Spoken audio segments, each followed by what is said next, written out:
நம்மை சுற்றி சூழல் விழிப்புணர்வு செய்திகள்.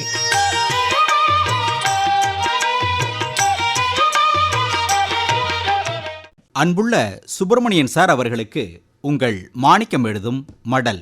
நலம் நலமறிய ஆவல். நமது நாட்டின் முக்கிய உணவு தானியங்கள் 2. ஒன்று அரிசி தென்னாட்டில், 2வது கோதுமை வடநாட்டில். இப்போ தென்னாட்டிலையும் நிறைய கோதுமை பயன்படுத்தப்படுது. 2500 ஆண்டுகளுக்கு முன்னால் முதலாக சீனாவில் தான் நெல் பயிரிடப்பட்டதாக சொல்கிறாங்க. அங்கேருந்து தான் இந்தியா, இலங்கை, இன்னும் மற்ற நாடுகளுக்கு நெல் சாகுபடி பரவியதா ஒரு நம்பிக்கை.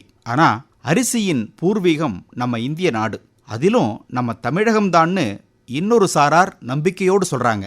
அரிசி என்ற வார்த்தை ஆங்கிலத்தில் ரைஸ் என்று அழைக்கப்படுது. இதுவே கிரேக்க மொழியில் ஆரிசா என்றும் அரபி மொழியில் அர்ஸ் என்றும் அழைக்கப்படுதான். அரிசி, ஆரிசா, அர்ஸ், ரைஸ் என்ற வார்த்தையின் பூர்வீகம் புரியுதா? இது வெறுமனே வார்த்தைக்காக கோர்த்து சொல்லப்பட்டதுன்னு எடுத்துக்க வேண்டாம். தமிழின் மூத்த இலக்கியமான தொல்காப்பியத்தில் நெல் பற்றிய குறிப்புகள் நிறைய சொல்லப்பட்டிருக்கு.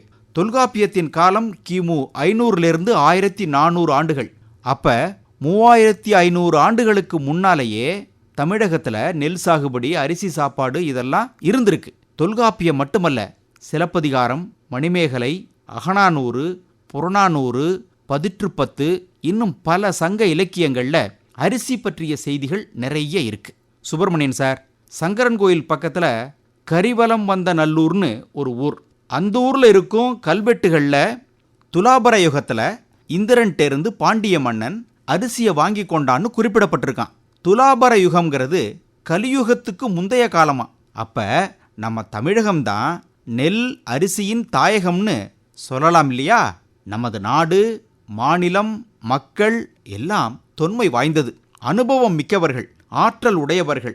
முறத்தால் புலியை விரட்டிய பெண் இனத்தை கொண்டது நம்ம சமூகம். அப்படியாப்பட்டது நமது பெண்ணினம். தேனி மாவட்டம் சின்ன பொட்டிபுரம் என்ற கிராமத்தில் இருக்கும் பெரிய ஜக்கம்மா என்ற பெண்மணி பள்ளிக்கூடம் தாண்டாதவர். படிப்பறிவு குறைவான இவர் கனடா நாட்டுக்கு போயிட்டு வந்திருக்கிறார். அந்த நாட்டில் எப்படி லாபகரமாக ஆடு வளர்க்குறதுன்னு பேசியிருக்கிறார். விஞ்ஞான முறையில் ஆடு வளர்க்குறார். அலைபேசியில் வரும் குறுந்தகவல்கள், விவசாயம், ஆடு வளர்ப்பு, கால்நடை வளர்ப்பு பற்றி வருவதை கேட்டு புரிஞ்சுக்கிட்டு ஆடு வளர்க்குறார். கடன் பெற்று ஆடுகளை வாங்கி நல்ல முறையில் வளர்த்து கடனை திரும்ப அடைச்சிட்டாராம். இவர் போல நிறைய பெண்மணிகள் வெற்றிகரமாக இந்த தொழிலை செய்து வர்றாங்களாம். சுப்பிரமணியன் சார், மனம் இருந்தால் மார்க்கம் உண்டுங்கிறதுக்கு இவர் ஓர் உதாரணம் தான். இது போல நிறைய பேர் அந்த பகுதியில் இருக்காங்களாம். பழமை, முதுமை, அனுபவம், விஞ்ஞானம் எல்லாத்தையும் இணைத்து முற்போக்கான முறையில் தொழிலை செய்வோம், வெற்றி பெறுவோம். இப்படிக்கு மடல் மாணிக்கம்.